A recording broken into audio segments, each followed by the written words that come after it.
शेतकरी ही माझी कविता। शेतकरी हा एकेकाळी देशाचा कणा होता आणि 70 ते 80% हा देश शेतीवर अवलंबून होता।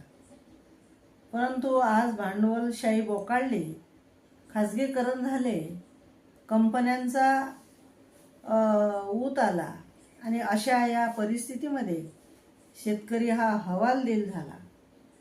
त्याच्यावर आसमानी संकट आणि त्यांच्या पिकाला हमी भाव न मिळाल्यामुळे त्याची शेतकऱ्याची फार दैनाही होत असते। त्याविषयी मी ही कविता केलेली आहे। कवितेचं शीर्षक आहे शेतकरी। स्वप्न पीक पाण्याचे, स्वप्न पीक पाण्याचे पहा कसे तुटते। स्वप्न पीक पाण्याचे पहा कसे तुटते आणि शेतकऱ्याला कर्जमुक्ती कधी भेटते। आणि शेतकऱ्याला कर्जमुक्ती कधी भेटते।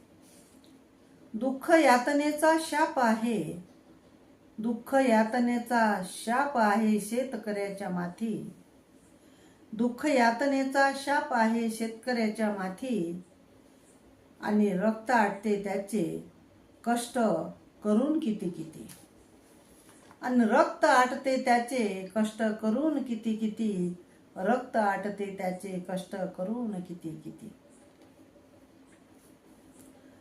कुणालाही दिसेना त्याच्या जीवाची दैना, कुणालाही दिसेना त्याच्या जीवाची दैना, तरीही त्याच्या पिकाला हमी भाव काही मिळेना, तरीही त्याच्या पिकाला हमी भाव काही मिळेना। बळी श्रमाचे मूल्य का मातीमोल ठरते। बळी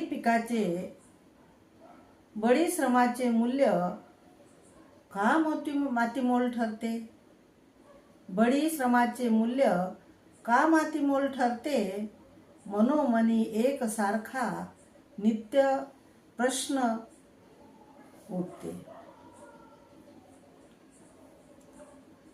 बळी श्रमाचे मूल्य का मातीमोल ठरते आणि मनोमनी माझ्या एकसारखा नित्य प्रश्न का उठते, मनोमनी माझ्या नित्य प्रश्न का उठते।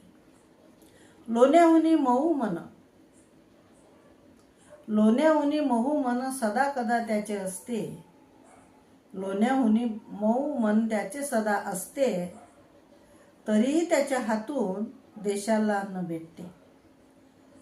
तरीही त्याच्या हातून देशाला अन्न भेटते। बारोमास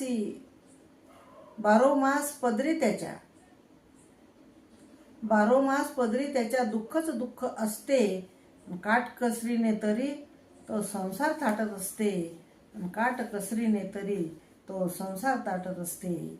स्वप्न पीक पाण्याचे पहा कसे तुटते, स्वप्न पीक पाण्याचे पहा कसे तुटते आणि शेतकऱ्याला कर्ज मुक्ती कधी भेटते, आणि शेतकऱ्याला कर्ज मुक्ती कधी भेटते।